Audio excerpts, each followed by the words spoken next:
What's up people, this Prakash from one life. So இந்த வீடியோவில் engine oil எப்படி பைக்ஸ்க்கு change பண்ணுறது நம்ம பார்க்கலாம்.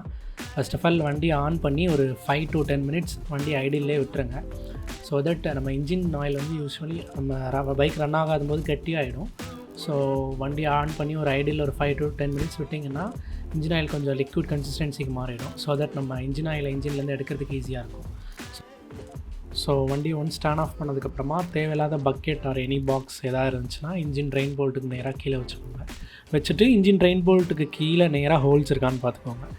இந்த பாக்ஸ் நான் கட் பண்ணி வச்சுருக்கேன். ஸோ வேறு எங்கேயாவது இருந்ததுன்னா கீழே விழுந்துடும் ஆயில் எல்லாமே. ஸோ அதை மட்டும் பார்த்துட்டு, இந்த வண்டிக்கு நம்பர் 12 தான் ட்ரெயின் போல்ட்டோட சைஸ். இது FZ. ஸோ அதை வச்சு ஸ்பேனர் வச்சு நான் ரிமூவ் பண்ணிக்கிறேன்.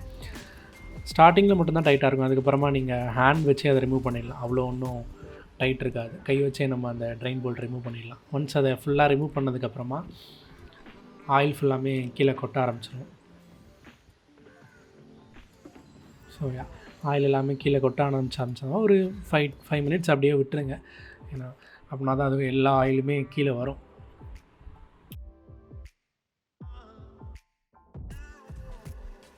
வெளியில் வந்ததுக்கப்புறமா வண்டியை ஈச் சைடில் சாய்ச்சிங்கன்னா இருக்கிற லெஃப்ட் ஓவர் ஆயில்ஸ் எல்லாமே வெளியில் வந்துடும்.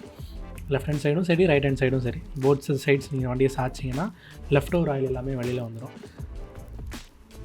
ஒன்ஸ் அது வந்ததுக்கப்புறமா இன்ஜின் ஆயில் கேப் ரிமூவ் பண்ணணும். ஸோ FZக்கு நம்பர் 8 டீ ஸ்பேனர் எடுத்து 1 by 1 போல்ட் எல்லாமே ரிமூவ் பண்ணிவிடுங்க.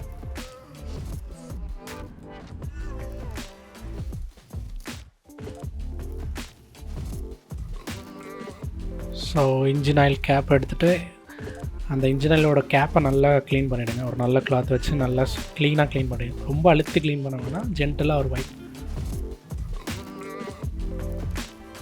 இன்ஜின் ஆயில் ஃபில்டர் ரிமூவ் பண்ணிவிடுங்க. எப்போ இன்ஜின் ஆயில் சேஞ்ச் பண்ணாலும் இன்ஜின் ஆயில் ஃபில்டரும் சேஞ்ச் பண்ணுறது பெட்டரு. இது ஹார்ட்லி ஒரு 30 to 40 rupees அவ்வளோதான் இருக்கும். பெரிய பைக்ஸு கூட 50-60 அவ்வளோதான் இருக்கும். ஸோ பழைய இன்ஜின் ஆயில் ஃபில்டர் கண்டிஷனே தான். ஸோ அதை எடுத்ததுக்கப்புறமா இன்ஜின் ஆயில் ஃபில்டர் இடத்த ஃபுல்லாக க்ளீன் பண்ணிவிடுங்க. ஆயில் அதில் இருக்கும். ஸோ அதை ஃபுல்லாக க்ளீன் பண்ணிக்கோங்க. ஒன்ஸ் அதை க்ளீன் பண்ணதுக்கப்புறமா ட்ரெயின் போல்ட் அகைன் இன்ஜின் கீழே போட்டுருங்க. ஜஸ்ட் ஹேண்ட் டைட் மட்டும் பண்ணுங்கள். ஃபஸ்ட்டு ஹேண்ட் டைட் பண்ணிவிட்டு ஒன்ஸ் ஹேண்ட் டைட்டில் லாக் ஆனதுக்கப்புறமா ஸ்பேனர் எடுத்து லாக் பண்ணிக்கோங்க. ஸோ இது ரொம்ப டைட் வைக்கணும்னு அவசியம் இல்லை. ஜஸ்ட் அதை லாக் ஆகிற ஒரு ஃபீல் தெரியும், அது வரைக்கும் வச்சா போதும். ஏன்னா இது ரொம்ப டைட் வச்சா இன்ஜின் கேஸில் த்ரெட்டு டேமேஜ் ஆகிடும். ஸோ அது டேமேஜ் ஆகாமல் பார்த்துக்கோங்க. ஜஸ்ட் எங்கே லாக் ஆகுதோ அங்கே விட்டுருங்க, அது போதும். ஸோ இது புது இன்ஜின் ஆயில் ஃபில்ட்ரு. ஸ்ப்ரிங் இருக்கிற இடம் தான் இன்ஜின்குள்ளே வரணும். ஸோ அதை ஃபஸ்ட்டு ப்ளேஸ் பண்ணிவிட்டு இன்ஜின் ஆயிலோட கேப் எடுத்துக்கோங்க. இன்ஜின் ஆயிலோட கேப் எடுத்துகிட்டு அதோட அலைன்மெண்ட் எப்படி இருக்குன்னு பார்த்துட்டு நான் சென்டரில் ப்ரெஸ் பண்ணிவிட்டு ஃபஸ்ட்டு பெரிய ஸ்க்ரூ தான் போடணும். ஸோ அதை எடுத்து சைடில் லாக் பண்ணிவிடுங்க. ஒன்ஸ் அதை லாக் பண்ணதுக்கப்புறமா எல்லா பேலன்ஸ் இருக்கிற 2 ஸ்க்ரூவும் ஹேண்ட் டைட் மட்டும் பண்ணுங்கள். ஸ்டார்டிங்கில் எல்லா சைடுமே ஹேண்ட் டைட் மட்டும் பண்ணால் போதும், எல்லா போல்ட்டுமே. ஒன்ஸ் ஹேண்ட் டைட் பண்ணி டைட் ஆனதுக்கப்புறமா டீ ஸ்பேனர் எடுத்து டைட் ஈவனாக பண்ணணும். ஒரு இதில் ஃபுல் டைட் பண்ணக்கூடாது. 1 by 1 கொஞ்சம் கொஞ்சமாக தான் டைட் பண்ணணும், இல்லைனா த்ரெட்டு டேமேஜ் ஆகும். ஸோ 1 by 1 எல்லா போல்ட்டுமே டைட் பண்ணிக்கோங்க. ஃபுல் டைட் பண்ண வேணாம், ஜென்டலாக ஒரு ஃபியூ ரொட்டேட்ஸ் அது மட்டும் இருந்தால் போதும். இப்படியே ஃபுல்லாக 3 போல்ட்ஸும் மாற்றி தான் டைட் பண்ணணும். ஸோ தட் த்ரெட் எதுவும் டேமேஜ் ஆகாமல் இருக்கும். இதுலேயுமே ஓவர் டைட் பண்ண வேணாம். ஜஸ்ட் அந்த போல்ட் எங்கே ஸ்டாப் ஆகுதோ அங்கே விடுறது பெட்டர். 1 by 1 எல்லா போல்ட்டும் டைட் பண்ணி ஃபைனலாக எல்லா போல்ட்டுமே எப்படி இருக்குன்றது செக் பண்ணிக்கோங்க.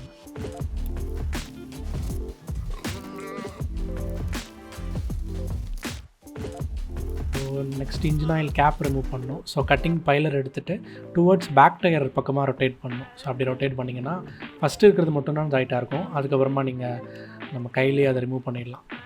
ஸோ அந்த இன்ஜின் ஆயில் கேப்பை ஃபஸ்ட்டு ரிமூவ் பண்ணிவிடுங்க. ரிமூவ் பண்ணிட்டீங்கன்னா அந்த கேப்புக்கு கீழே ஒரு நீடில் மாதிரி இருக்கும். ஸோ இதுதான் இன்ஜின் ஆயில் லெவல் செக் பண்ணுறது. ஸோ அதை ஒரு ஜென்டில் வைப் அதுக்கும் நல்லா க்ளீன் பண்ணிக்கோங்க.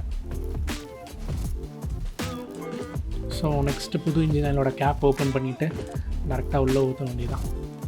ஸோ என்கிட்ட ஃபனல் இல்லை, ஃபனலில் வச்சு யூஸ் பண்ணுறது நல்லது. இன்ஜின் ஆயில் எதுவும் கீழே கொட்டாது. ஸோ நான் ஃபனல் வாங்க மறந்துட்டேன். ஸோ அதனால் நான் டேரெக்டாக இன்ஜினுக்கு நான் இதிலேயே ஊற்றிட்டேன். இப்படி ஊற்றுனீங்கன்னா என்ன ஆகும்னா இன்ஜின் ஆயில் குறைய ரொம்ப மேலே தூக்கி ஊற்ற முடியாது. தூக்கி ஊற்றினா ஆயில் ஃபுல்லாக கீழே விழுந்துடும். ஸோ ஃபனல் வாங்கி யூஸ் பண்ணுறது பெட்டர். ஊற்றுறதுக்கு முன்னாடி அந்த இடத்த ஃபுல்லாக வைப் பண்ணிக்கோங்க. அந்த டஸ்ட்டு எதுவுமே இருக்கக்கூடாது. சின்ன ஏதாவது பார்ட்டிகல்ஸ் உள்ளே போச்சுன்னா கூட நாளைக்கு நமக்கு தான் ப்ராப்ளம் ஆகும். ஸோ எல்லா ஆயிலுமே ஊற்றிடுங்க. ஸோ எஃப்இசெட்டுக்கு 1 லிட்டர்ஸ் நான் ஊற்றுறேன். Depends upon the vehicle. எவ்வளோ உங்களுக்கு மேனுவலில் பார்த்துட்டு எவ்வளோ லிட்டர்ஸ் வேணும் அப்படின்றத கன்ஃபார்ம் பண்ணிக்கோங்க. ஸோ ஒன்ஸ் எல்லா இன்ஜின் ஆயிலும் உள்ளே ஊற்றுனதுக்கப்புறமா இன்ஜின் ஆயில் கேப் எடுத்து க்ளோஸ் பண்ணுங்கள். ஹேண்ட் டைட் மட்டும் பண்ணுங்கள். ஹேண்ட் டைட் பண்ணிவிட்டு அகெயின் ரிமூவ் பண்ணணும். ஸோ ரிமூவ் பண்ணி இன்ஜின் ஆயில் லெவல் எவ்வளோ இருக்குது அப்படின்னு செக் பண்ணணும். ஸோ அதில் ஒரு பார் இருக்கும், அதில் மேலே வரைக்கும் வந்திருக்கான்னு பார்த்துக்கோங்க. ஒன்ஸ் பார்த்ததுக்கப்புறமா அகெயின் இன்ஜின் ஆயிலோட கேப்பை வந்து அகெயின் ஹேண்ட் டைட் பண்ணுங்கள். ஹேண்ட் டைட் பண்ணி முடிச்சதுக்கப்புறமா கட்டிங் பைலர் எடுத்து ஜஸ்ட் ஒரு டைட் பண்ணால் போதும். ரொம்ப டைட் வச்சா இன்ஜின் ஆயில் கேப் உடஞ்சிரும். ஸோ லேஸாக வச்சா போதும். ஆனால் அதுக்கப்புறமா சுற்றி எல்லா இடத்தையும் க்ளீன் பண்ணி வச்சுருங்க. ஸோ தட் ஃப்யூச்சரில் engine oil just in gas leak ஆச்சுன்னா நமக்கு தெரியும். இங்கேயும் வண்டியை ஐடியில் விட்டு லீக் ஆகுதான்னு செக் பண்ணிக்கோங்க. ட்ரைன் ஹெட் போல்ட்டும் சரி, இன்ஜின் ஆயில் கேப்பும் சரி, இன்ஜின் ஆயில் எதுவும் லீக் ஆகுதான்னு செக் பண்ணிக்கோங்க. ஃபஸ்ட் டைம் ஆயில் சேஞ்ச் பண்ணுறீங்கன்னா வண்டியை கொஞ்சம் ஒரு 2 to 3 days ஓட்டி பார்த்துட்டு அப்பப்போ செக் பண்ணிக்கோங்க. ஏன்னா ஜஸ்ட் இன் கேஸ் நம்ம சரியாக ஏதாவது மாட்டாமல் இருந்தோம்னா ஆயில் லீக் ஆகலாம். ஸோ அதை மட்டும் நீங்கள் பார்க்கணும். So that's about it.